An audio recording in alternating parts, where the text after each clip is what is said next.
تب کہیں جا کر رضا تھوڑا سکون پاتی ہے ماں، موت کی آغوش میں جب تھک کے سو جاتی ہے ماں۔ فکر میں بچوں کی کچھ اس طرح گھل جاتی ہے ماں، فکر میں بچوں کی کچھ اس طرح گھل جاتی ہے ماں۔ نوجوان ہوتے ہوئے بوڑھی نظر آتی ہے ماں، موت کی آغوش میں جب تھک کے سو جاتی ہے ماں۔ مانگتی ہی کچھ نہیں اپنے لیے اللہ سے،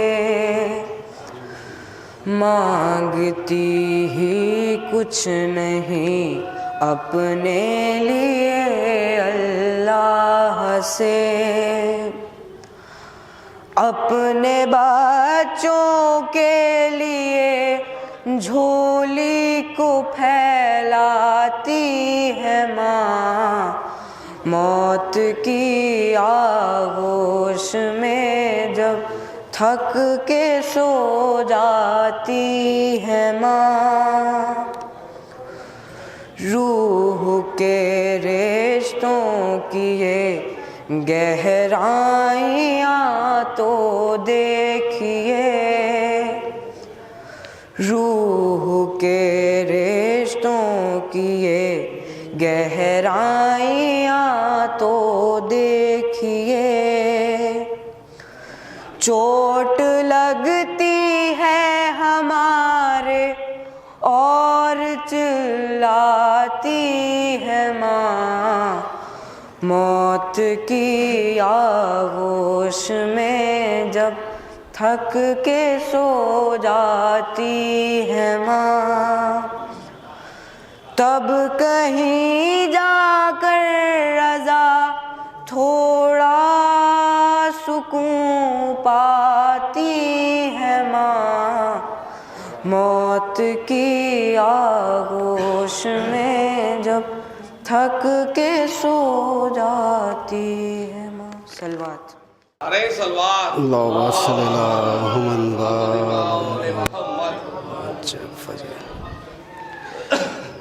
خطا پیش کریں، سماعت فرمائیں۔ سوار دوش پیمبر، سوار دوش پیمبر، حسین زندہ باد،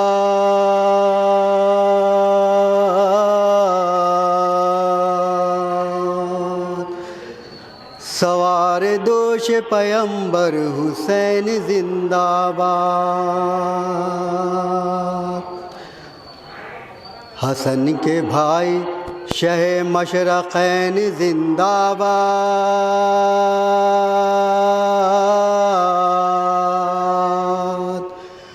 حسن کے بھائی شہ مشرقین زندہ باد، تیرے طفیل میں یہ کائنات باقی ہے،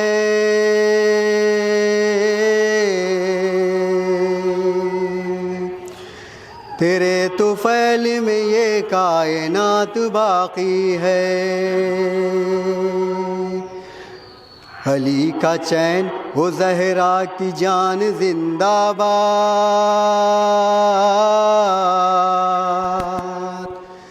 علی کا چین و زہرا کا جان زندہ باد،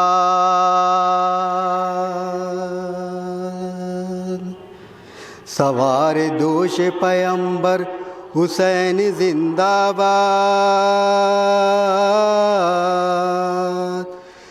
سوار دوش پیمبر حسین زندہ باد. دیکھنا ہے سال بعد.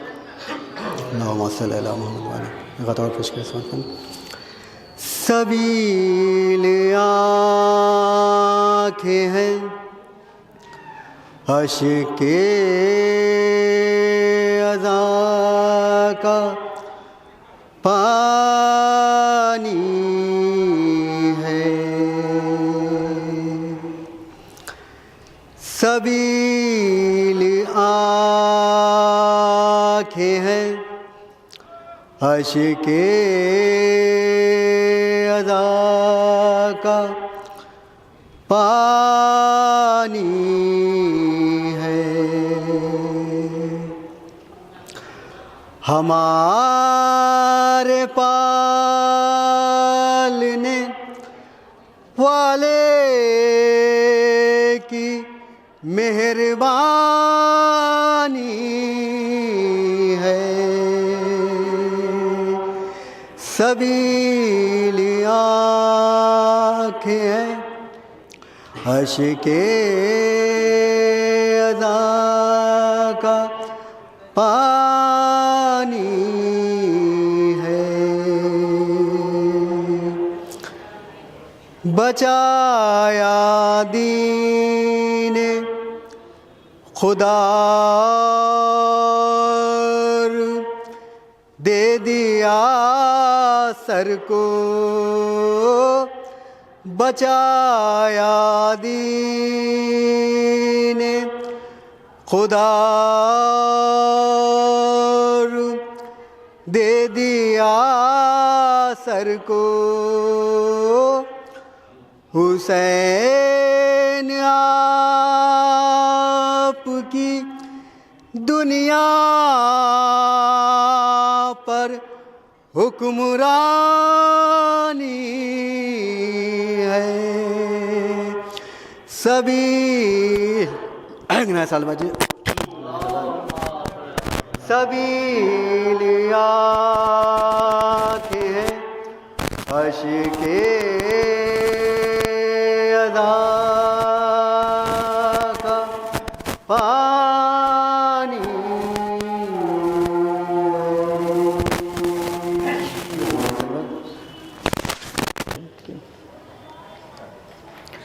ہیبت عباس سے جو بے خبر دیکھا گیا.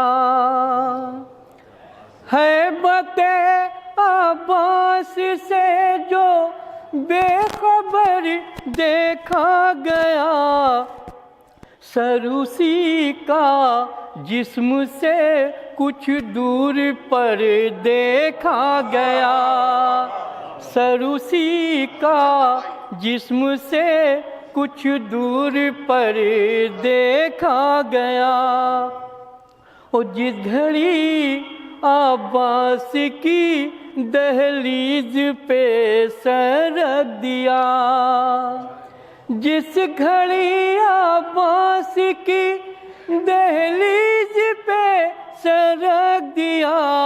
میری قسمت کا ستارہ عرش پر دیکھا گیا. میری قسمت کا ستارہ عرش پر دیکھا گیا. اور آسماں کے چاند کی لگنے لگی کم روشنی. آسماں کے چاند کی لگنے لگی کم روشنی. جب بنی ہاشم کا دنیا میں قمر دیکھا گیا. جب بنی ہاشم کا دنیا میں قمر دیکھا گیا. اور شربت والے خاص جس مقام میں ذکر عباس سے جری ہوتا نہیں. جس مقام میں ذکر عباس سے جری ہوتا نہیں. مبتلا بیماریوں میں وہی گھر دیکھا گیا، مبتلا بیماریوں میں وہی گھر دیکھا گیا۔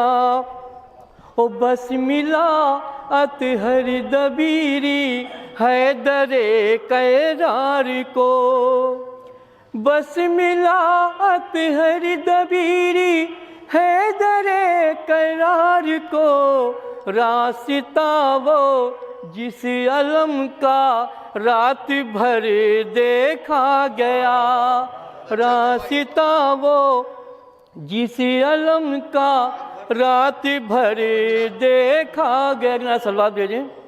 سید حسن ظہیر صاحب آپ فرمائیں گے، مولانا تشریف رکھتے ہیں، ایک نعرہ سلوات۔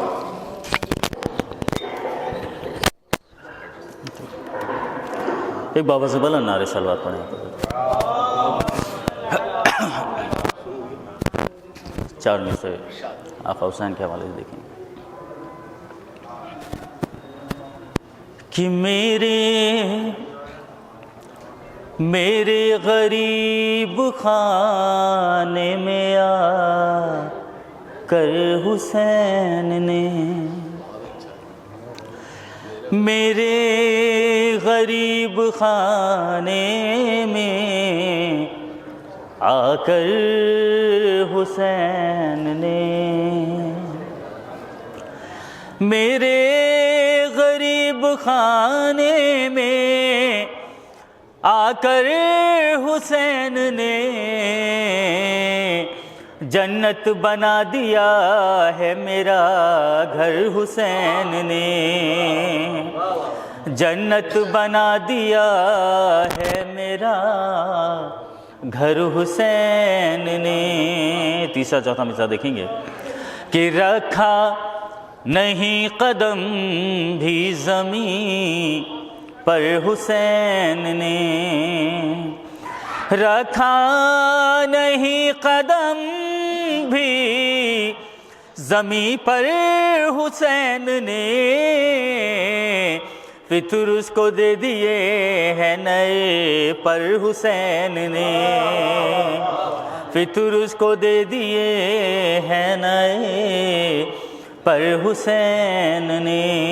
ایک سلوات پڑھیں آپ حضرات۔ ایک مطلب دو تین شعر میں کے حاضر کرتا ہوں کہ کرب بلا کے ماہ منور تجھے سلام، جلتی زمین پلاشے بے سر تجھے سلام، کہ رو کر حسین کہتے تھے بیٹے کی لاش پر، رو کر حسین کہتے تھے بیٹے کی لاش پر، سغرا نے خط میں لکھا ہے اکبر تجھے سلام، جلتی زمین پلاشے بے سر تجھے سلام،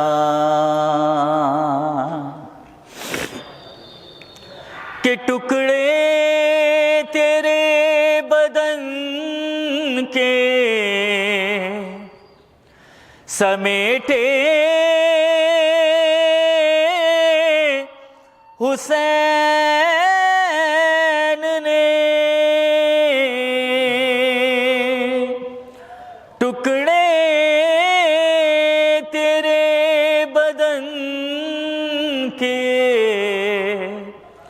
سمیٹے حسین نے، پامال لاش قاسم مضطر تجھے سلام، کرب و بلا کے ماہ منور تجھے سلام، کہ مقتل میں ڈھونڈتی ہیں نگاہیں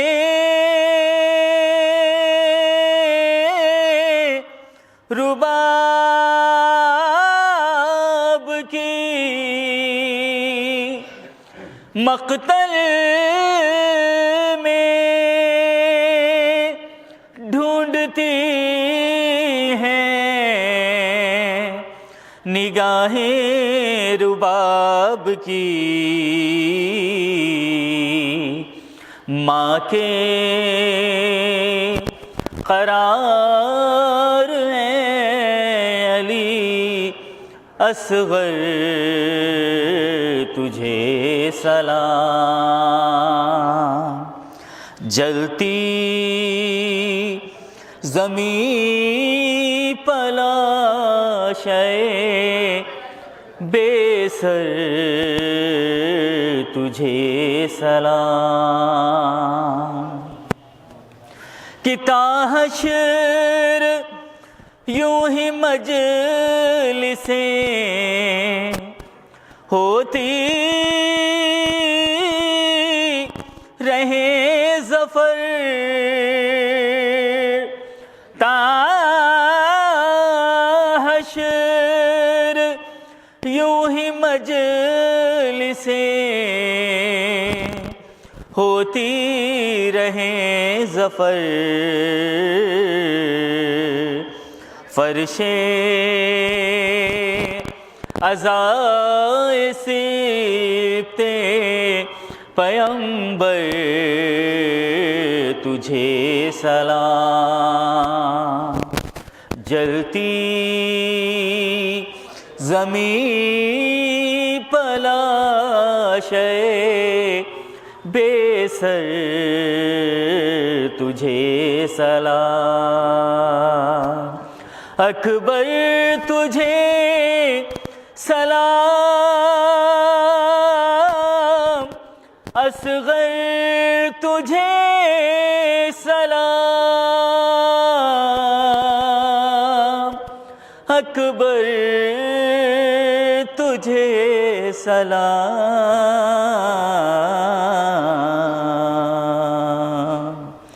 بر محمد وآل محمد صلوات۔ فاتحہ۔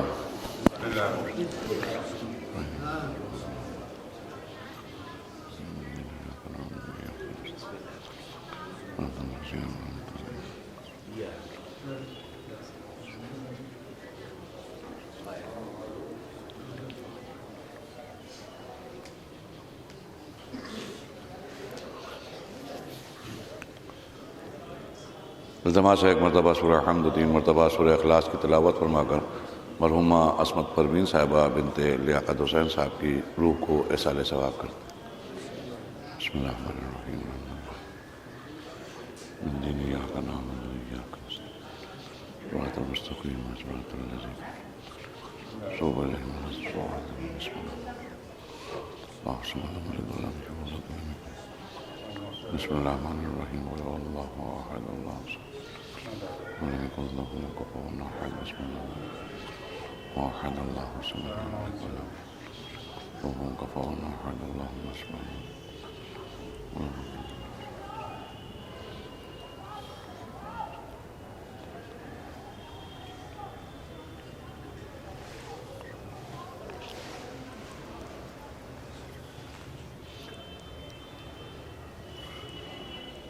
اعوذ باللہ السمیع العلیم من الشیطان اللعین الرجیم.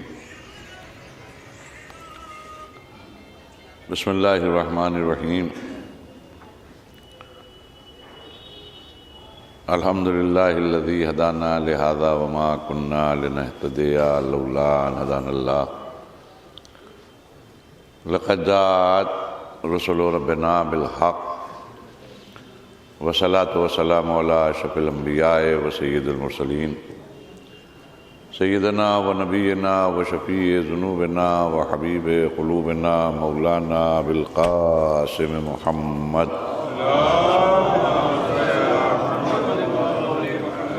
وآل بیتہ الطیبین الطاہرین المعصومین المظلومین ولعنۃ اللہ علی اعدائہم وقتلتہم وغاصب حقوقہم ومنکر فضائلہم ومصائبہم اجمعین من یومنا ھذا الی یوم الدین اما بعد فقط قال اللہ تبارک و تعالی فی کتابہ المبین وہو اصدق الصادقین وقولہ الحق بسم اللہ الرحمن الرحیم فی جنات یتساءلون عن المجرمین ما سلککم فی سقر قالوا لم نک من المصلین ولم نک نطعم المسکین وکنا نخوض مع الخائضین وَكُنَّا نُكَذِّبُ بِيَوْمِ الدِّينِ حَتَّى أَتَانَا الْيَقِينُ وَمَا تَنفَعُهُمْ شَفَاعَةُ الشَّافِعِينَ ایک صلوات بھیج دیں محمد وآل محمد۔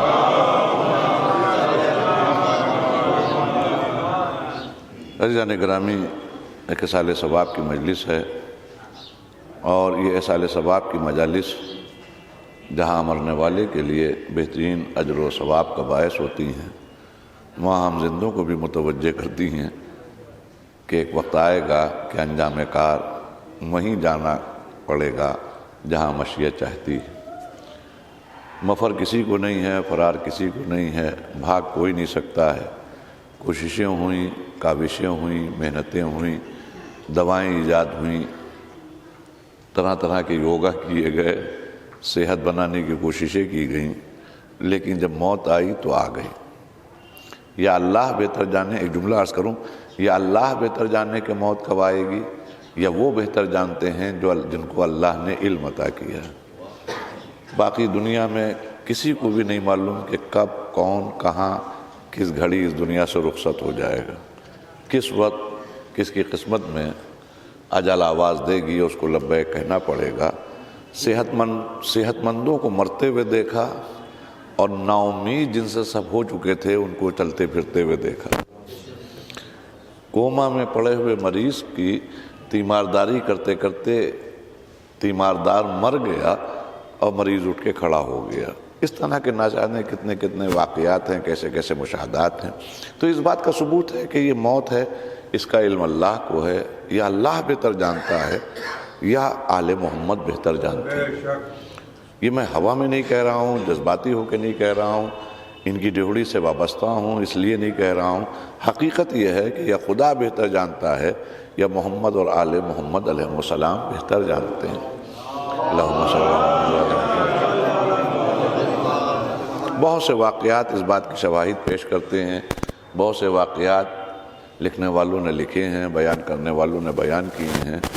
فرزدق جیسے شاعر کا غربت کی حالت میں چوتھے امام کی خدمت میں آ کر سوال کرنا کہ جب سے حشام نے مجھے نکالا ہے، آپ کی محبت میں جو میں نے قصیدہ کہا تھا، آپ کی مدحت میں جو قصیدہ کہا تھا، جب سے نکالا ہے مجھے، جیل میں ڈالا ہے، آزاد تو کر دیا، لیکن کوئی مجھے روزی دینے کو تیار نہیں ہے، نوکری دینے کو تیار نہیں ہے، اب مجھ سے چلا بھی نہیں جا رہا ہے، یہ بھوک ہے، یہ پیاس ہے، بچوں کے لیے بھی کوئی آذوقے کا انتظام نہیں ہے۔ حضرت کوئی صلے کی تمنا نہیں ہے، آپ کریم ابن کریم ہیں، اس لیے آپ کی ڈیوڑی پہ آ گیا ہوں کہ جو غرض بیان کروں گا وہ پوری بھی ہو جائے گی اور کسی کو کان و کان خبر بھی نہیں ہوگی۔ تو امام نے مسکرا کے اس سے ایک سوال کیا، فرزدق، ہشام کی جب تم نوکری میں تھے تو یہ بتاؤ کہ ہشام ہر ماہ تمہیں کتنے پیسے دیتا تھا، کتنے درہم دیتا تھا، کتنے دینار دیتا تھا؟ کہ مولا ہر ماہ اس نے اتنی تنخواہ مقرر کی تھی۔ اپنے ملازم کو آواز دی، اور یہ ہے شان امامت، اپنے ملازم کو آواز دی اور کہا جاؤ اور 40 برس کی تنخواہ لا کر فرزدق کو دے دو۔ آپ بارگاہ باب الحوائج میں تشریف فرما ہیں، یہ وہ بڑے لوگ ہیں ایک بات کو اندازہ لگ گیا کہ مانگو ایک وقت کے لیے ملتا ہے 40 برس کے لیے، مانگو ایک وقت کے لیے ملتا ہے 40 برس کے لیے، 40 برس کی تنخواہ منگوا کر اس کو آنے والے فرزدق جیسے شاعر کو دے دی۔ فرزدق تو چلا گیا، لیکن لوگ بڑے حیرت زدہ ہوئے، بھئی مانگ رہا تھا ایک وقت کے لیے، زیادہ زیادہ 1 مہینے کے لیے، سال بھر کے لیے اس کے آذوقے کا انتظام کر دیتے، مولا نے 40 برس کی تنخواہ کیوں دی؟ نہیں معلوم، لوگ سوچتے رہے، الجھے رہے اس بات پر، لیکن جب 40واں سال فرزدق کی زندگی میں آیا اور 40ویں سال فرزدق اس دنیا سے رخصت ہو گیا، تب لوگوں کی سمجھ میں آیا کہ آج سے 40 سال پہلے علی ابن الحسین آج کا دن دیکھ رہے تھے۔ یہ واقعہ میں نے اس لیے سنایا، یا اللہ بہتر جانتا ہے کہ کون کب تک زندہ رہے گا، یا آل محمد بہتر جانتے ہیں۔ ایک درود بھیج دیئے محمد و آل محمد۔ اور بھی ایسے بہت سے واقعات ہیں معصومین کے حوالے سے، مجھے اس موضوع پر کوئی گفتگو نہیں کرنا ہے۔ اور ایک وضاحت پہلے کر دوں، چونکہ یہ چینل آج کل اتنے چل رہے ہیں کہ دوبھر ہو جاتا ہے پڑھنا بھی کبھی کبھی۔ میں مسلسل سفر میں تھا، اور یوں بھی طبیعت مجھے زیادہ بہت اچھی نہیں رہتی ہے۔ رات بھر میں جاگا، سفر کر کے آیا باہر سے، اور صبح سے یہ تیسری مجلس پڑھ رہا ہوں۔ بخار بھی تھا تو میں دوا کھا کے منبر پہ بیٹھا، پہلے مجلس میں اور دوسری مجلس میں، اب یہاں گیا تو ہو سکتا ہے کہ بہت زیادہ وضاحت کے ساتھ کوئی بات آپ کے اذان عالیہ تک نہ پہنچ پائے، لیکن اتنا یقین ہے کہ یہ باب الحوائج کی درگاہ ہے، یہ ان کی بارگاہ ہے۔ یہاں آنے والا عزتوں کو پاتا ہے، فقط عزتوں کو۔ ایک درود بھیج دیئے محمد و آل محمد۔ تو مجھے اس ذیل میں نہیں عرض کرنا ہے، بہت سے واقعات ہیں، بہت سی صورتیں ہیں۔ سوال اس بات کا ہے کہ ہم سب مر جائیں گے۔ وہ ہے جون ایلیا کا ایک مصرع ہے کہ ہائے افسوس ہم سب مر جائیں گے، ہم سب مر جائیں گے، یہ لازمی ہے، سب پر یہ اصول لاگو ہوتا ہے۔ سوال اس بات کا ہے جب ہم مر جائیں گے تو ایک دوسرا سوال یہ پیدا ہوتا ہے کہ ہم مر جائیں گے یا مر کے کہیں جائیں گے۔ دیکھیے مر جانا تو کنفرم ہے، اور میں اکثر اس طرح کی جب مجلسیں پڑھتا ہوں تو یہ بات ضرور کہتا ہوں، مرنے کے اوپر، موت کے اوپر تو کوئی بحث ہونا ہی نہیں چاہیے، کوئی تقریر ہونا ہی نہیں چاہیے، کوئی دلیل پیش کرنا ہی نہیں چاہیے، اس لیے کہ دلیل وہاں پیش کی جاتی ہے جہاں اختلاف ہو مسئلے میں۔ نہیں توجہ دیا آپ نے؟ جس مسئلے میں اختلاف ہو اس پہ دلیلیں پیش کی جاتی ہیں، اس پہ اس کی وضاحتیں کی جاتی ہیں، اس پہ تقریریں کی جاتی ہیں، اس پہ دلائل پیش کیے جاتے ہیں۔ اما جو چیز کامن ہو اس پہ کبھی کوئی اختلاف نہ ہو تو اس پہ بحث کرنا کیا؟ یہاں ایک چھوٹا سا بچہ اٹھ کے کھڑا ہوا، اس نے کہا سورج پورب سے نکلتا ہے، کیا مجال ہے کوئی اس کی بات کا اعتراض کر دے؟ یہ کامن فیکٹر ہے۔ تو جو کامن چیز ہوتی ہے اس پہ کبھی بحث نہیں ہوتی۔ اما موت نہ کوئی قوم کہتی ہے کہ موت نہیں آئے گی، نہ کوئی مذہب کہتا ہے موت نہیں آئے گی، نہ کوئی علاقہ کہتا ہے کہ موت نہیں آئے گی، نہ کوئی خاندان دنیا کا ایسا ہے جو کہتا ہے موت نہیں آئے گی۔ تو جب ایک کامن بات ہے تو اس پہ بحث کرنے کی ضرورت ہی نہیں۔ سمجھداری یہ ہے کہ اس پہ ڈسکس ہو کہ موت مر جانے کا نام ہے یا موت مر کے کہیں جانے کا نام ہے۔ اختلاف اس پہ ہے، اس لیے کہ یہاں پر نظریاتی اختلافات انسانوں کے درمیان ہے، کوئی پنرجنم کا قائل ہے، کوئی فنا ہو جانے کا، کوئی آتما کا پرماتما روپی سمندر میں آتما روپی گھڑے کا پھوٹ جاننا اور آتما کا پرماتما میں ولین ہو جانے کا تصور ہو، یہ سب آپ کو یہاں پر اختلاف ملے گا۔ تو اس پہ بحث ہو سکتی ہے کہ موت مر جانے کا نام ہے، ختم ہو جانے کا نام ہے، یا موت مر کے کہیں جانے کا نام ہے۔ تو اب ظاہر ہے کہ ہم چونکہ مسلمان ہیں، کلمہ گو ہیں، ہمارا یقین یہ ہے کہ موت مر جانے کا نام نہیں ہے، بلکہ موت مر کے اللہ کی بارگاہ میں جانے کا نام ہے۔ تو اب دوسرا سوال ہوتا ہے کہ جب اللہ کی بارگاہ میں جائیں گے تو ہوگا کیا؟ آخر اللہ جب ہم اس کے حضور میں پہنچیں گے تو انجام ہمارا کیا ہوگا؟ کہ لاکھ آپ اس کی بندگی کرتے ہو، وہ ہے عادل۔ فَمَنْ يَعْمَلْ مِثْقَالَ ذَرَّةٍ خَيْرًا يَرَهُ وَمَنْ يَعْمَلْ مِثْقَالَ ذَرَّةٍ شَرًّا يَرَهُ۔ وہ پہلے آپ کی ذرہ برابر نیکی دیکھے گا، ذرہ برابر بدی دیکھے گا۔ اگر نیکیاں زیادہ ہوئیں تو فَهُوَ فِي عِيشَةٍ رَاضِيَةٍ، تب تو آپ عیش میں رہیں گے، آپ سکون سے رہیں گے۔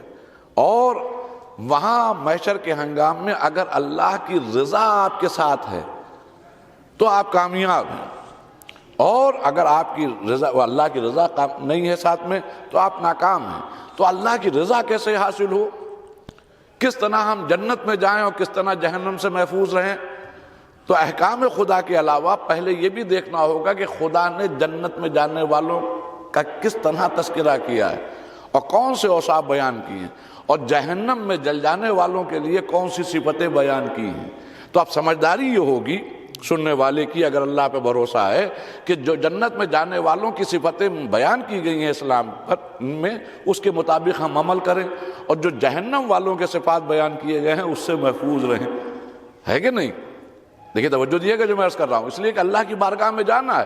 تو اب ظاہر ہے کہ جہنم میں کون ہے مسلمان جو یہ چاہے گا کہ ہم کو جہنم میں اللہ جھونک دے؟ ہر آدمی کی تمنا ہے ہم جنت میں جائیں، میں بھی چاہتا ہوں جنت میں جائیں، اللہ کرے آپ بھی جائیں، اور آپ کی بھی تمنا ہے، دوسرے ہیں ان کی بھی تمنا ہے، اس فرقے والے کی بھی تمنا ہے، اس فرقے والے، ہر مسلمان کی تمنا یہی ہے کہ ہم جنت میں جائیں۔ تو سوال اس بات کا ہے جنت میں متمنی تو جاننے کے سب ہیں، پہلے معلوم تو کرے کہ وہاں جانے کے لیے کیا ایبلٹی ہو، کیا صلاحیت ہو، کون سے اوصاف ہوں، کون سی صفتیں ہوں، اور جہنم سے محفوظ رہنے کے لیے کیا اعمال کیے جائیں اور کیا نہ کیے جائیں۔ تو اب یہ لطف خدا ہے، یہ اللہ کا کرم ہے کہ جو آنے والے کل میں ہونے والا ہے اس سے ہم کو پیشگی آگاہ کر دیا ہے، تاکہ جو میں کہہ رہا ہوں اس کے مطابق عمل کر کے آنا تو جنت میں جاؤ گے، ورنہ کوئی ہستی تمہیں جنت میں نہیں لے جا سکتی۔ اور تو جنت میں کیسے جا سکتے ہیں؟ تو اب اس کے لیے ایک منظر ہے جس کو میں نے نقل کیا آیتوں کے ذریعے، قرآن مجید میں محفوظ ہے، میرے اپنے جملے نہیں ہیں، کسی مولوی صاحب کا کلام نہیں ہے، نہ کوئی حدیث ہے نہ کوئی روایت ہے، یہ قرآن مجید کی آیات ہیں جن کی میں نے تلاوت کی۔ ایک منظر قرآن نے پیش کیا ہے کہ جنتی کون ہے اور جو جہنمی ہیں وہ آخر کون سے اسباب ہیں کہ وہ جہنم میں جل رہے ہیں۔ تو اب ظاہر ہے کہ جہنم میں جلنے والوں کے جب اسباب خدا بتا دے تو سمجھدار بندہ وہی ہوگا کہ جو جہنم والے سبب بتائیں اس سے محفوظ رہے، ہے کہ نہیں؟ محفوظ رہے۔ ایک منظر ہے وہ یہ کہ جب جنت اور جہنم کا فیصلہ ہو گیا، جنت والے جنت میں پہنچ گئے اور جہنم والے جہنم زار ہو گئے، تو جہنم سے شور مچ رہا ہے، رو رہے ہیں، گریا ہو رہا ہے، شور مچ رہا ہے، اور جو ان کے بدنوں کو آگ جلا رہی ہے وہ چلا رہے ہیں۔ تو ان کی شور اور ان کے گریے کو، ان کی آہو بکا کو سن کے جنتیوں کو ڈسٹربنس ہو رہا ہے، جنتی جو ہے مضطرب نظر آنے لگے۔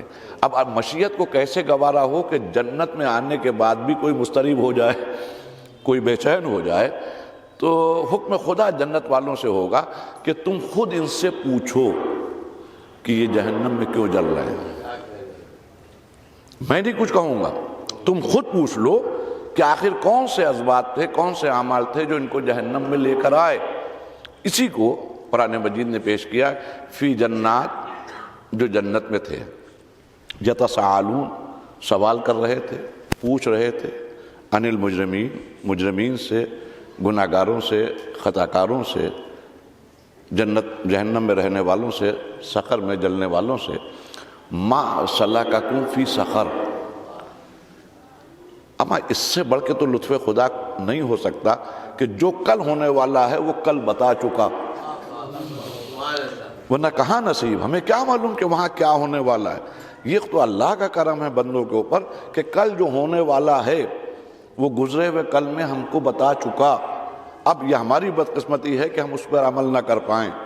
جنت والوں نے پوچھا کہ بھائی تم لوگ کیوں جل رہے ہو، کس وجہ سے جل رہے ہو، کون سے اسباب، ما سلککم فی سقر، تمہیں کون سی چیز تھی، کون سے عمل تھے جو اس جہنم میں لے کے آئے۔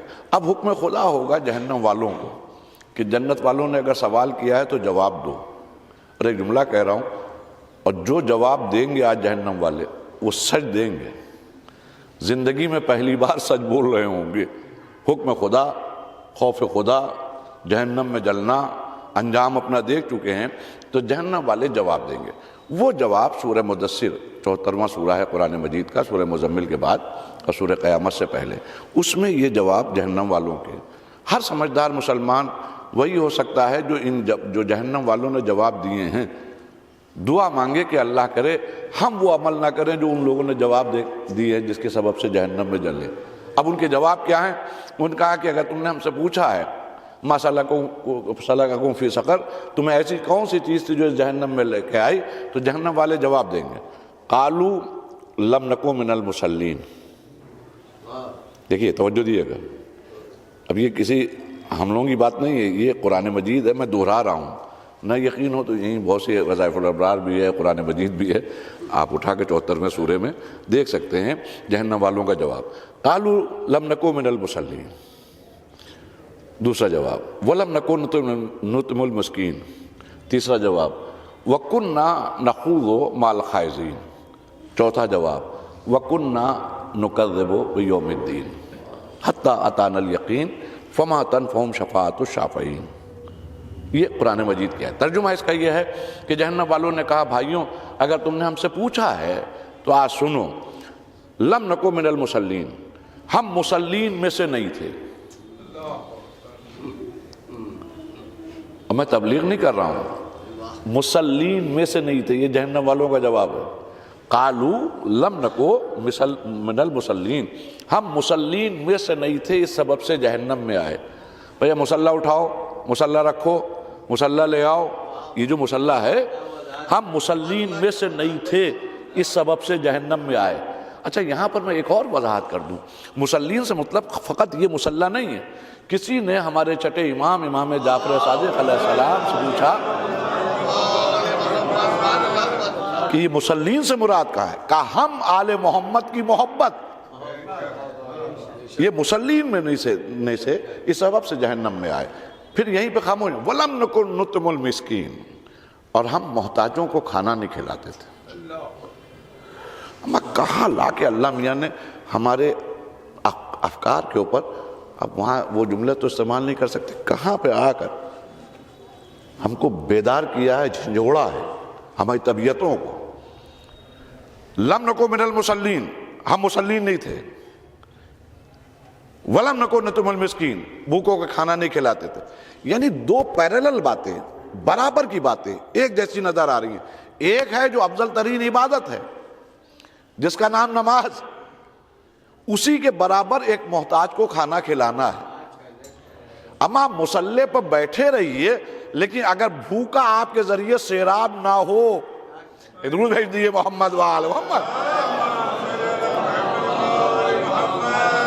بھئی برابر سے اکثر ہم لوگ محسوس نہیں کر پاتے ہیں، اور ہم مسلمانوں کی بدقسمتی بھی رہی۔ دیکھیے چاہے بہت دور تک آواز جا رہی ہے، چاہے شیعہ ہوں چاہے اہل سنت ہوں، ان کے جو آج یہ جو ذلیل ہو رہے ہیں، یہ جو رسوائیاں ہیں مسلمانوں کے اس وقت دنیا بھر میں کہیں جائیے، کل رات میں بھی ایئرپورٹ پہ اگر دیکھ رہا ہے کہ کوئی شیروانی ٹوپی پہنے ہوئے یا ٹوپی لگائے ہوئے، وہ جذبہ ہی ختم ہوتا ہے انسانیت والا۔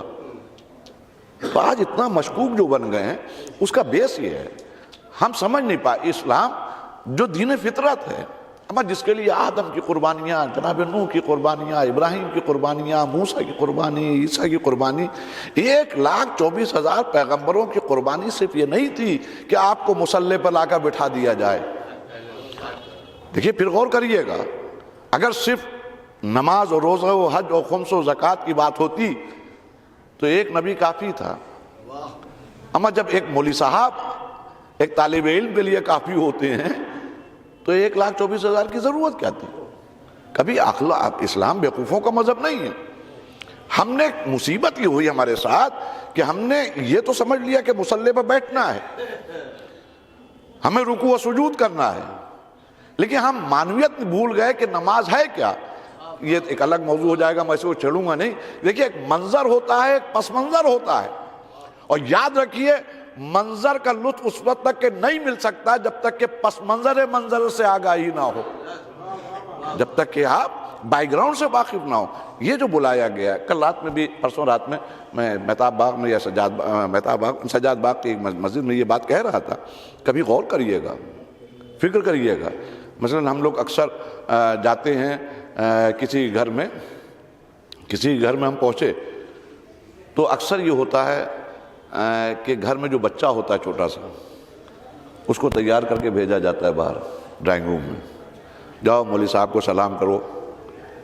اور پھر جب مولوی صاحب کو سلام کرتا ہے، مولوی صاحب نے ہاں جیو بیٹا سلامت رہو، وعلیکم السلام. مولوی صاحب کو کلمہ سناؤ، مولوی صاحب کو 12 امام، مولوی صاحب کو اصول دین اور فروع دین. اور جب وہ اپنی طوطی زبان کے ساتھ کلمہ پڑھ رہا ہوتا ہے، آپ یقین جانیے وہ محبت ٹپکتی ہے، جی جاتا ہے کلیجے سے لگائے رکھیں. اور بعد میں جو جتنے بھی لوگ بیٹھے ہوتے ہیں پیٹ بھی تھپتھپاتے ہیں، گلے بھی لگاتے ہیں، کچھ پیسے بھی اس کو دیتے ہیں. چھوٹا سا بچہ اس طرح کلمہ اور 12 امام جانتا ہے. دیکھیے میں نفسیاتی بات عرض کر رہا ہوں، یہ عام جگہوں پر نظر آئے گا آپ کو یہ مسئلہ. آپ پہلے دن اس بچے کو دیکھ کے خوش ہوئے، دوسرے دن پھر اسی جگہ پہنچ گئے. ابھی آپ بیٹھے تھے کہ پھر بچے کو تیار کر کے بھیجا گیا، پھر وہ بچہ آیا، اس نے سلام کیا، کلمہ سنایا، 12 امام کے اسماء سنائے، اصول دین اور فروع دین. اب آج آپ کو کل والا لطف نہیں آئے گا، یقین جانیے وہ لطف نہیں آئے گا. آج آپ بس نارملی ہاں بیٹا جیو جیو گال تبتبا دی، ہاں بیٹا سلامت رہو، اللہ خوب تمہیں کامیاب کرے ہو، نظر بد سے محفوظ رہے. تیسرے دن آپ پہنچے، تیسرے دن پھر وہ آ گیا. اب آپ کا رنگ بدلے گا. اگر مسلسل 20 دن تک آپ جاتے رہے اور 20ویں دن بھی وہ آیا تو دل میں سوچیں گے ہم پھر آ گیا وہ. یہ انسان کی نفسیات ہے، میں پھر آ گیا وہی سنائے گا. کہنے کا مقصد یہ ہے کہ ایک معصوم سے بچے سے جو پہلے دن ریئیکشن تھا وہ دھیرے دھیرے غصے میں بدلتا جا رہا ہے آپ کا. کیوں؟ وہی چیز دہرا رہا ہے. تو جب ایک عام آدمی ایک معصوم سے بچے کی سنی ہوئی چیز کو دوبارہ سن کر برداشت نہیں کرتا ہے تو کبھی مسلمانوں کو غور کرنا چاہیے کہ جب سے سن بلوغ پہ پہنچے ہیں وہی صبح کی 2 رکعت.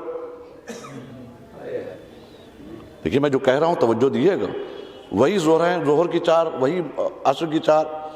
یہ نہیں ہے کہ بھئی 18 برس کے ہو گئے ہو تو اب 2.5 ہو گئی، 25 برس کے ہو گئے ہو 3 رکعت ہو گئی، اب 40 برس کے ہو گئے ہو اب 4 رکعت ہو گئی.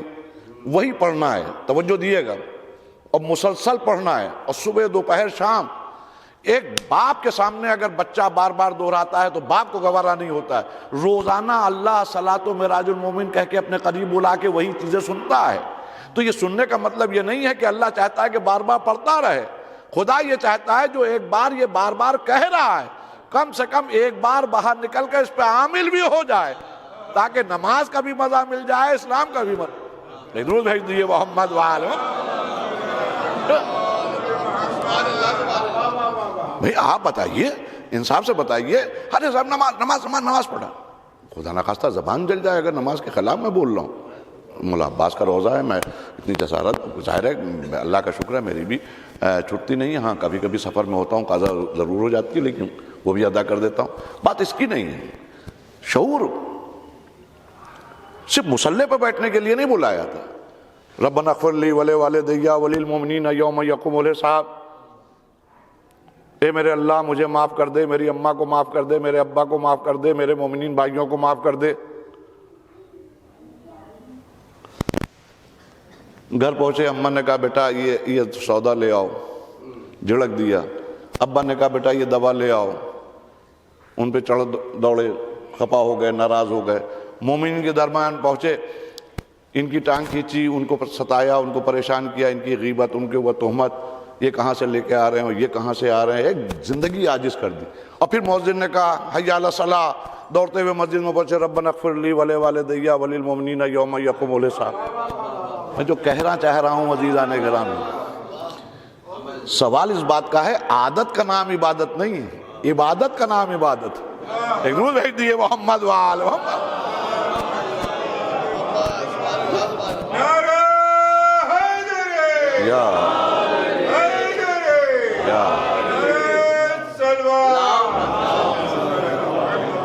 بس یقین جانیے اکثر میں سوچتا ہوں ایک سلام پہ بھروسہ ہو جائے.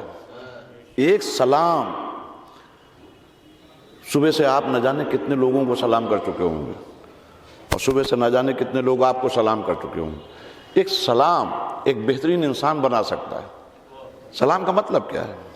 ایک عادت کا نام نہیں ہے السلام علیکم. سلامتی کی شیورٹی اور سیکورٹی دینا ہے سامنے والے کو. نہیں توجہ دی آپ نے. پہلے زمانے میں سفر ہوتے تھے, اب تو آسان ہو گئے ہیں سفر بہت, منٹوں میں کہیں سے کہیں انسان پہنچ جائے. پہلے زمانے میں یہاں سے مثلا کانپور جانا ہے تو کئی جگہ انسان کو رکنا پڑتا تھا. شام ہو جائے گی فلاں جگہ پر, وہاں پر سرائے ہے وہاں رکنا پڑے گا. اس کے بعد میں اور آگے بڑھیں گے, وہ 9 سے پہلے ایک جگہ ہے وہاں رکنا پڑے گا. کئی دن کا سفر ہوتا تھا. اب معلوم ہے قافلے چل رہے ہیں, توجہ دیے گا. جب تک کہ آج کل تو اکیلے اٹھے اور چل دیے, سفر کر دیے. پہلے زمانے میں احتیاط یہ ہوتی تھی جب تک کہ 20 25 50 جمع نہ ہو جائیں, تنہا سفر نہ کرو, لوگوں کو لے کے چلو. اب معلوم ہے جب 100 آدمی ہو گئے, مسافر یہاں سے تیار ہوئے اور ایک میر کارواں بنایا گیا اور سفر اسٹارٹ کیا شہر سے. ابھی شہر سے 20-25 کلومیٹر اس زمانے کے حساب سے چلے, شام ہو گئی, تھک بھی گئے ہیں, اب آرام کرنا چاہ رہے ہیں. جو سرائے ہے وہاں پہ رکے. اب یہ ہے کہ تھکے میں ہیں, آرام کر لیا جائے. اتفاق ہوا مخالف سمت سے دوسرا قافلہ آ رہا تھا, وہ بھی تھکا ہوا تھا, وہ بھی اس سرائے میں رکا. اب وہ بھی پہنچ گیا وہاں. دونوں ایک دوسرے کے لیے اجنبی, توجہ دیجیے گا, دونوں ایک دوسرے کے لیے اجنبی.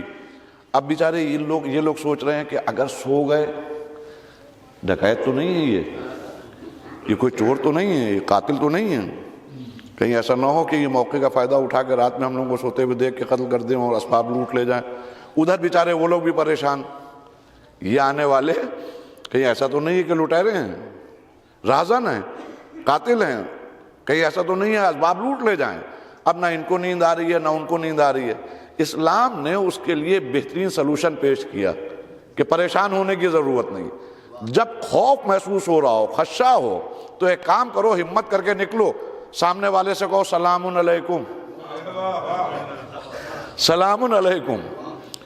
اب جیسے ہی ادھر کا سردار آگے بڑھا, ادھر سے سردار نکلا, اس نے کہا سلام علیکم, اس نے چہک کے جواب دیا وعلیکم السلام.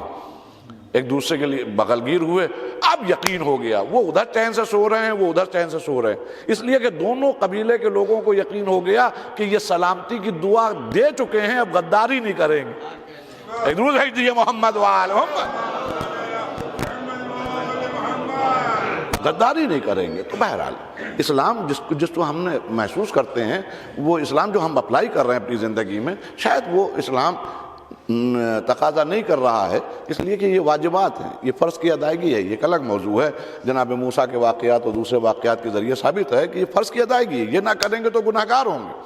لیکن اسلام جو پیش کر رہا ہے اس میں یہ لم نکو من المصلین, ہم مصلین میں سے نہیں تھے, سبب سے جہنم میں آئے.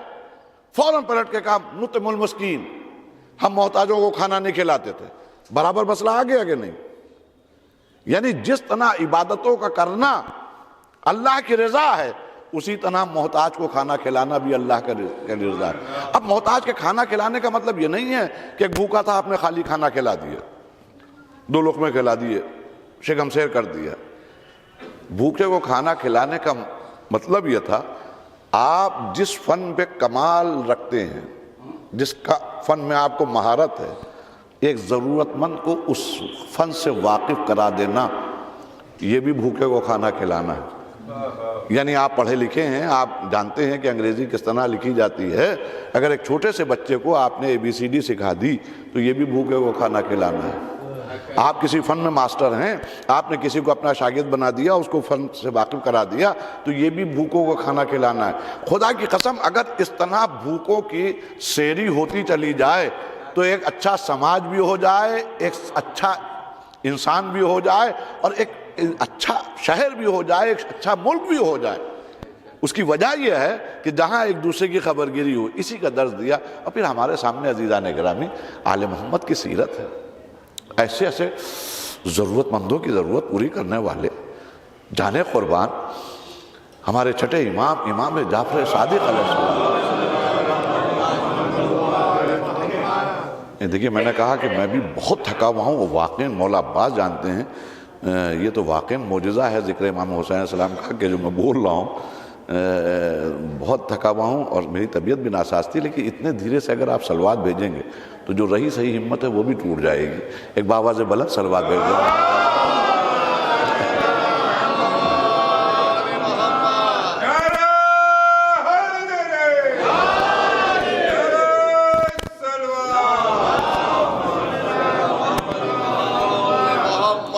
امام کا ایک واقعہ سن لیجئے، اور یہی ہے جو شخصیتیں انسپائر کرتی ہیں اور حوصلہ دیتی ہیں زندگی گزارنے کا، اور صحیح طریقہ اور نہج بتاتی ہیں. اسی لیے آل محمد علیہ السلام کی زندگیاں ہمارے لیے نمونہ عمل ہیں. کہ امام رات کے اندھیرے میں، یہ امام نہیں فرما رہے ہیں، امام کا ایک چاہنے والا ناقل ہے، رات کے اندھیرے میں کسی کام سے گھر سے نکلا اور پھر واپس گھر کی طرف پلٹ رہا تھا، تو کسی ایک جگہ پر میں نے اپنے امام کی آواز سنی کہ رات کے اندھیرے میں امام کی آواز آ رہی تھی، پروردگارا جو چیز میری گم ہو گئی ہے اس کو ڈھونڈنے میں میری مدد فرما. میں نے سنا یہ تو ہمارے امام کی آواز ہے. میں اس آواز کی سنگ بھاگا، دیکھا امام جھکے ہوئے زمین پہ کچھ ڈھونڈ رہے ہیں. میں نے کہا مولا کا خیریت؟ کون ہے؟ میں نے اپنا نام بتایا. کہا خیریت تم اس رات کے اندھیرے میں؟ کہا مولا ایک ضروری امر تھا، اس سلسلے میں آ گیا تھا، آپ کی آواز سنی، میں آپ کی آواز کی طرف دوڑتا ہوا آ گیا. کہا میری کوئی چیز گم ہو گئی ہے، اس کو ڈھونڈ دے. تو کہتا ہے کہ میں نے جو ٹٹولنا شروع کیا زمین پہ تو اس میں روٹیاں تھیں. میں نے کہا مولا یہ تو روٹیاں ہیں. کہا اس بورے میں رکھ دو. میں ان روٹیوں کو بورے میں رکھتا رہا. جب روٹیاں تمام جمع ہو گئیں بورے میں تو میں نے چاہا کہ اپنے کندھے پر، اپنی پیٹھ پر لاد دوں. امام نے روک دیا. کہا یہ میرا کام ہے. کہا مولا میں اپنے جیتے جی یہ گوارا نہیں کروں گا. کہا نہیں، یہ کام میرے سپرد ہے، لیکن اب تم یہاں تک آ گئے ہو تو میرے ساتھ چلو. اگر تم اس لیے پریشان ہو گئے کہ مولا کہاں تشریف لے جا رہے ہیں، لیکن ایک شرط کے ساتھ، میں جو بھی عمل کروں چپ چاپ دیکھنا، بولنا کچھ نہیں. کہا میں امام کے پیچھے پیچھے چلا، شہر سے باہر نکلا، ایک جگہ پہنچا جہاں مسافر آئے ہوئے تھے، سرائے جو شہر کے باہر بنتی تھی. تو امام اس طرح بڑھے جہاں مسافر سو رہے تھے. امام ہر مسافر، سونے والے مسافر کے سرہانے ایک ایک روٹی رکھتے ہوئے آگے بڑھتے چلے جا رہے تھے. ایک جگہ کچھ روشنی نظر آئی. اب جو میں نے سونے والوں کی صورتوں پر نظر گئی اور میں نے دیکھا تو میں حیرت زدہ ہو گیا، اور فوراً دل میں خیال آیا کیا امام کو نہیں پتا یہ لوگ کون ہیں؟ یہ کیا کر رہے ہیں امام؟ لیکن چونکہ حکم امام تھا کہ خاموش رہنا، میں خاموش رہا. جب میں وہاں سے نکلا تو میں نے امام سے پوچھا مولا آپ کو خبر بھی ہے کہ کس کو آپ نے روٹیاں دیں؟ تو امام نے مسکرا کے کہا خیریت؟ کیسی خبر کی بات کر رہے ہو؟ کہا یہ آل ہمدان ہیں، یہ بنی ہمدان ہیں، ان کی زندگیاں صرف اور صرف آپ کی دشمنی میں گزر رہی ہیں، آپ کے گھرانے کی دشمنی میں گزر رہی ہیں، اور ان کا کام ہے کہ نازبیت کو پھیلانا، آپ کی دشمنی کا علی اعلان لوگوں میں پرچار کرنا. ان کا کام ہی یہی ہے کہ کسی نہ کسی طرح آل محمد کی دشمنی پر لوگوں کو جمع کیا جائے. آپ نے دیکھا نہیں کہ ان کی صورتیں کون سو رہے تھے؟ کیا آپ نہیں واقف تھے؟ امام نے مسکرا کے عجیب جواب دیا، اس کو اہل نظر سمجھ سکتے ہیں. مسکرا کے کہنے لگے اگر تمہارا امام جانتا نہ ہوتا تو روٹی کے ساتھ نمک بھی رکھتا چلا جاتا، روٹی کے ساتھ نمک بھی رکھتا چلا جاتا. لیکن تمہیں نہیں خبر، یہ بھوکے ہیں، یہ بھوکے ہیں، یہ سفر کر کے آ رہے. بس اسی پہ کربلا والے یاد آتے ہیں، اور کوئی وجہ نہیں. اللہ اکبر. جس کے گھرانے کے لوگ دشمنوں کو بھی بھوکا گوارا نہ کریں کہ وہ بھوکے رہیں، جب ان کے گھر کے چھوٹے چھوٹے بچے اللہ تعالی کی صدائیں بلند کر رہے ہوں تو کیا گزرتی ہوگی امام حسین علیہ السلام پر یا ان مخاطرات عصمت کے اوپر جن کا کام تھا کہ ضرورت مندوں کی ضرورتوں کو پورا کروایا جا سکے. چھٹے امام کے جملے ہیں کہ اگر دشمن نہ ہوتے تو میں نمک بھی رکھتا. مجھے معلوم ہے کہ یہ میرے دشمن ہیں لیکن بھوکے ہیں. اب بھوکے ہیں تو میری ذمہ داری ہے کہ ان کا پیٹ بھرے. اور یہاں سے ایک واقعہ اور سن لیجئے جلدی جلدی. میں نے کہا ذرا سی مبہم سی گفتگو ہو رہی ہے اور میں بھی باقاعدگی کے ساتھ آمادہ نہیں ہو پا رہا ہوں، لیکن اس میں بھی بڑا لطف آئے گا. اور شکر ادا کریے کہ آپ ان ڈہریوں سے وابستہ ہیں. ہمارے امام چھٹے امام کے دسترخوان کے لیے آپ نے اللہم صلی اللہ علیہ وسلم امام حسن علیہ السلام کا دسترخوان تو سنا ہے، چھٹے امام کا دسترخوان. ان کے دسترخوان کا کمال یہ تھا کہ جو شخص ان کے دسترخوان پر ایک مرتبہ آ کر بیٹھتا تھا تو ہمیشہ کہتا تھا جتنا زندگی میں اس دن کھانا کھایا اتنا کبھی نہیں کھایا. اور ایک انداز ہے، اس کو آپ محسوس کر سکتے ہیں. میں نے کہا کہ اس وقت مجلسی انداز میں نہ صحیح، آپ ذرا سا محسوس کریے گا جو جملے میں عرض کر رہا ہوں. اور میں نے بھی جب پہلی بار اس کو پڑھا تھا کتاب میں تو میں بہت دیر تک اس گھرانے کی کریمی پر روتا رہا تھا کہ اللہ اکبر، کیا باعظمت شخصیتیں تھیں اور کیسے ہمارے امام تھے اور کیسا ان کا اسوہ تھا. جب امام اپنے دسترخوان پر لوگوں کو بٹھا دیتے تھے، توجہ دیے گا، یہ بھی سیرت امام ہے، جب اپنے دسترخوان پر بٹھا دیتے تھے اور جب تک کہ وہ آنے والے مہمان کھانا کھاتے تھے اس وقت تک کہ امام ان کی طرف ایک لمحے کے لیے بھی نظر نہیں کرتے تھے، ایک لمحے کے لیے بھی نہیں دیکھتے تھے، بلکہ منہ موڑ کر بیٹھ جاتے تھے اور ادھر کسی کو بٹھا لیتے تھے، اس سے باتیں کرتے تھے. نہیں، اس نقطے کو ہم آپ محسوس نہیں کر پاتے ہیں. تاکہ کوئی تکلف نہ رہے آنے والے کو. یہاں ہم لوگوں کی مصیبت تو یہ ہے کہ اگر کسی کو مہمان کو بلا کے کھانا کھلاتے بھی ہیں تو اس طرح سر پہ سوار ہو جاتے ہیں کہ اگر ایک روٹی بھی کھانے والا ہو تو بیچارہ آدھی روٹی کھائے. ابھی نظریں گزر رہی ہیں، ادھر نظر کہیں چکنے چلے جائیے، اس طرح کھڑے میں یہ لیے. اب بھائی اس طرح کون کس کی ہمت پڑے گی؟ لیکن امام کا اسوہ دیکھیے. امام اس وقت تک کہ جب تک کہ انسان دسترخوان پر بیٹھا ہوا کھانا کھا رہا ہے، کیا مجال ہے کہ ایک مرتبہ بھی دیکھیں، دوسرے سے باتیں کرتے رہتے تھے. اور جب وہ لوگ کھانا کھا چکتے تھے تب پلٹتے تھے، ارے بھائی تم لوگ کھانا تو کھاؤ. اور اس جملے پہ بھائی میں اس لیے رویا تھا، اس جملے پر کوئی مصائب نہیں ہے لیکن رویا اس لیے تھا کہ جیسے کہا امام نے کہا کہ تم لوگ کھانا تو کھاؤ، کہا مولا ہم لوگ کھا چکے. تو آپ نے جواب دیا میں نے تو نہیں دیکھا، میرے سامنے کھاؤ. اس جملے کو کبھی کبھی ہوتا ہے کہ کبھی کتاب پڑھ رہے ہوں آپ، بے ساختہ خیال کچھ چلا جاتا ہے آپ روتے. اس جملے میں بہت دیر تک روتا رہا کہ فقط اتنا میں نے تو نہیں دیکھا. اما جن کی تلوار چلتی ہو، نسلوں کو دیکھ کے چلتی ہو، ان کا یہ فرمانا میں نے تو نہیں، میرے سامنے کھاؤ. اور پھر بٹھا کے مہمان کو کھانا کھلاتے تھے. یہی وجہ ہے کہ دسترخوان سے اٹھ کر جانے والا یہ کہتا تھا آج جتنا شکم سیر ہو کے کھایا ایسا زندگی میں کہیں کھانا نہیں کھایا. تو عزیزان گرامی، محتاجوں کو کھانا کھلانا یہ ایک بہترین عبادت ہے اور جو سیرت معصومین علیہ السلام میں نظر آ رہی ہے. خدا کی قسم اسی لیے ہم آنسو بھی بہاتے ہیں کہ جس گھرانے کے لوگ کسی بھوکے کو نہ دیکھ پائیں، کسی پیاسے کو نہ دیکھ پائیں، ان کے چھوٹے چھوٹے بچے اللہ تعالی کی صدائیں بلند کر رہے ہیں. ان کے چھوٹے چھوٹے بچے بھوکے بھی ہیں، پیاسے بھی ہیں، اللہ تعالی کی صدائیں ہیں، ہائے پیاس مارے ڈالے گی کا شور بھی ہے. مگر جو دشمنوں کو، روایت کہتی ہے جب ہر کا لشکر آیا ہے تو سب پیاسے تھے اور امام نے جب حکم دیا کہ جاؤ ان سب پیاسوں کو پانی پلایا جائے تو کسی نے کہا بھی مولا یہ دشمن ہیں، کہ نہیں یہ پیاسے ہیں. تو جب وہ لوگ پانی پی رہے تھے تو ایک شخص اتنا بدحواس ہو چکا تھا کہ وہ چاہ کر بھی پانی نہیں پی پا رہا تھا. تو روایت کہتی ہے امام حسین بنفس نفیس اپنے گھوڑے سے اترے اور مشکیزے کا دہانہ اس کے دہن پر رکھ دیا، اس کے منہ کے سامنے، اور کہا سکون سے پانی پیے بھائی، تو پریشان نہ ہو جب تک کہ تو سیراب نہیں ہوگا،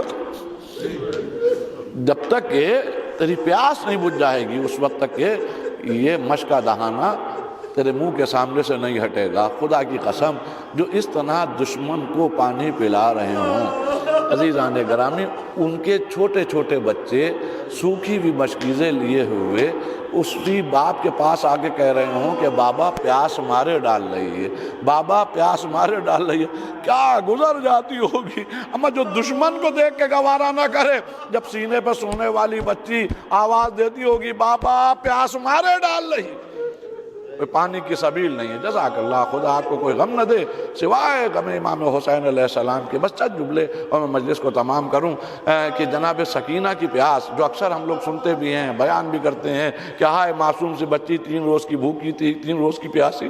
کبھی اس بچی کی زندگی کو ملاحظہ فرمائیے اور اس کے بعد میں اس کے اوپر ڈھائے جانے والے مصائب کو دیکھیے، تب سمجھ میں آئے گا کہ قیامت تھی جو سکینہ پر کربلا کے میدان میں گزر رہی تھی. میں نے 2-3 کتابیں دیکھی جناب سکینہ کی سمانہ عمری کے متعلق، تو اس میں ایک منظر میں ایک روایت ملی، واللہ عالم لکھنے والے نے لکھا، میں اس کو دہرا رہا ہوں کہ جناب سکینہ بچپن سے جناب سکینہ کو حضرت عباس اتنا چاہتے تھے کہ ہر وقت اس بات کا کیا خیال رکھتے تھے کہ سکینہ کو اس وقت کیا کس چیز کی ضرورت ہے. تو اس میں لکھنے والے لکھتا ہے کہ جس وقت بچی گھر میں کھیل رہی ہوتی تھی اپنے اور شہزادوں کے ساتھ گھر کے اندر اور کھیل میں مصروف ہوتی تھی جناب سکینہ، تو جناب عباس تمام کام تمام امور چھوڑ کر وہی کونے میں آ کر ایک ظرف آب لے کر بیٹھ جاتے تھے. اس کا سبب لکھنے والے نے لکھا ہے کہ سکینہ اپنے چچا کی اپنے امو کی اتنی عادی تھی کہ جب بھی پیاس لگی نہ کبھی یہ کہا کہ اماں میں پیاسی ہوں، نہ یہ کہا کہ بابا میں پیاسی ہوں، نہ یہ کہا کہ بھیا میں پیاسی ہوں، نہ یہ کہا کہ پھپھی اماں میں پیاسی ہوں. جب بھی پیاس لگی تو زبان پر ایک جملہ ہوتا تھا، امو میں پیاسی ہوں. تو کھیلتے کھیلتے جیسے ہی آپ کو پیاس لگتی تھی آپ کہتی تھی امو، بس اسی آواز کے منتظر رہتے تھے جناب عباس. ادھر بچی نے کہا امو پیاس لگ رہی ہے، فوراً ظرف آب لیا، آگے بڑھایا، معصوم سی بچی کو پانی پلایا، مسکرائے، پھر وہیں کونے میں بیٹھ گئے. میں اکثر سوچتا ہوں جو اتنی ناز و نعم سے بچی پلی ہوگی کہ صرف ایک جملہ کہے امو پیاسی تو پانی کی اس طرح سبیل ہو جائے. ہائے وہی بچی کربلا کے میدان میں سوکھا ہوا مشکیزہ لیے ہوئے بار بار کہہ رہی ہے ہائے پیاس مارے ڈال لے.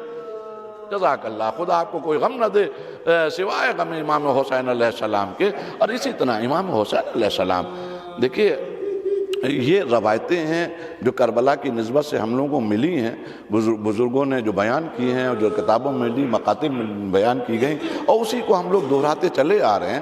لیکن اس کے پس منظر میں جائیے تب سمجھ میں آتا ہے کہ آل محمد پر کیا گزر گئی. جناب سکینہ سلام اللہ علیہ کا ذکر آ گیا، اسی پہ 2 منٹ کی زحمت اور میں مجلس کو تمام کروں. خدا آپ کو کوئی غم نہ دے سوائے غم امام حسین علیہ السلام کے. لکھا یہ ہے کہ جناب سکینہ اس ہستی کا نام ہے کہ جس کی آمد پر امام حسین خوش بھی ہو رہے تھے اور رو بھی رہے تھے. لکھا یہ ہے لکھنے والے نے کہ جناب رباب کے آغوش میں یہ بچی آئی تو جناب رباب اس معصوم سی بچی کو لیے امام حسین کے حجرے میں پہنچی. امام حسین علیہ السلام اپنے حجرے میں آرام فرما رہے تھے.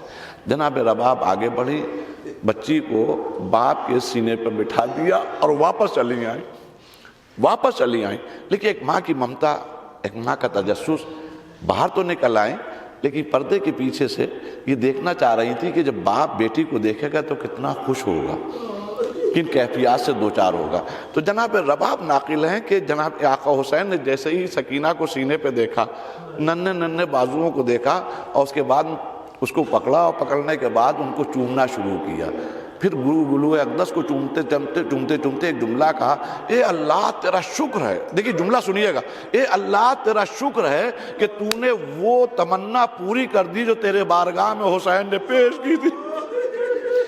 یا دوسرے لفظوں میں کہہ دوں، اے اللہ تیرا شکریہ کہ تو نے وہ بچی عطا کر دی جس کا حسین منتظر تھا. اور اس کے بعد میں جناب رباب نے دیکھا کہ آپ بازوؤں کے بھی بوسے لے رہے ہیں، آپ گلو اقدس کے بھی بوسے لے رہے ہیں، اور پھر دیکھتے جا رہے ہیں اور روتے جا رہے ہیں، دیکھتے جا رہے ہیں روتے جا رہے ہیں. اب جب روتا ہوا دیکھا باپ کو تو اب ماں کی ممتا تھی، ماں کا دل تھا. بے ساختہ آپ حجرے میں داخل ہوئیں اور ہاتھ جوڑ کے کہنے لگی، والی کیا میری بیٹی میں کچھ کمی ہے؟ خدا نخواستہ کوئی نقص ہے جو آپ دیکھنے کے بعد رو رہے ہیں؟ تو روتے ہوئے جواب دیا، نقص کی کوئی بات نہیں، کمی کی بات نہیں. ارے رباب جو میں دیکھ رہا ہوں وہ تم نہیں دیکھ رہی ہو. اے رباب یہی معصوم سی بچی میری شہادت کے بعد کوئی منہ پہ تماشے مار رہا ہوگا، کوئی کانوں سے گوشوارے چھین رہا ہوگا، کشا بکشا معصوم بچی پھرائی جا رہی ہوگی، نہ کوئی مددگار. سیعلم الذین ظلموا ایام منقلب ینقلبون. پروردگارہ اس کوئی نہ ہو سوائے امام حسین علیہ السلام. اس ذکر کا ثواب مرحومہ عصمت پروین صاحبہ لیاقت حسین صاحب گرو کو پہنچے. اور التماس کرتا ہوں کہ مرتبہ سورہ حمد 3 مرتبہ سورہ اخلاص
دکھاتا ہے میدان قیامت ماندے بھلا کیسے ڈھونڈو گی تم کب رسیدو دکھاتا ہے میدان قیامت ماندے بھلا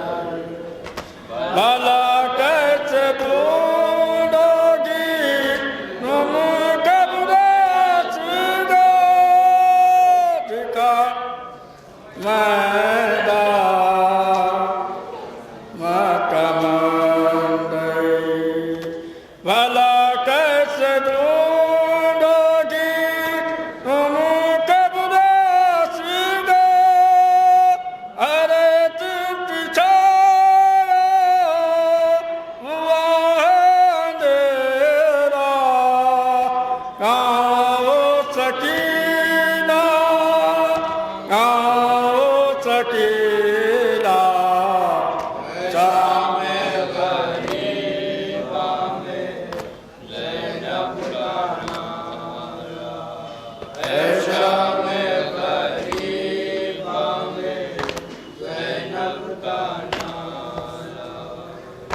سبھی کو میں دے دو میں نائے ہوئے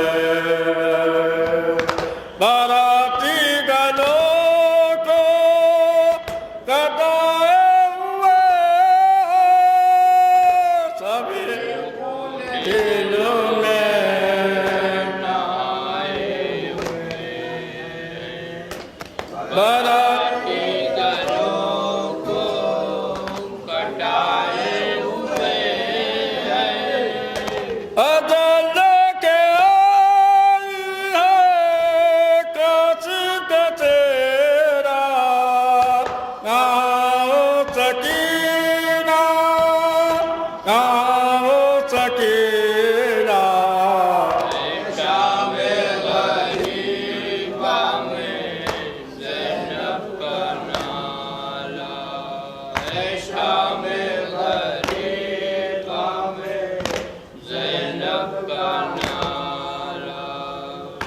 چلی آؤ گودی میں تم کو سلا دوں تمہیں کربلا کی کہانی سنا دو چلی آؤ گودی میں تم کو سلا تمہیں کربلا کی کہانی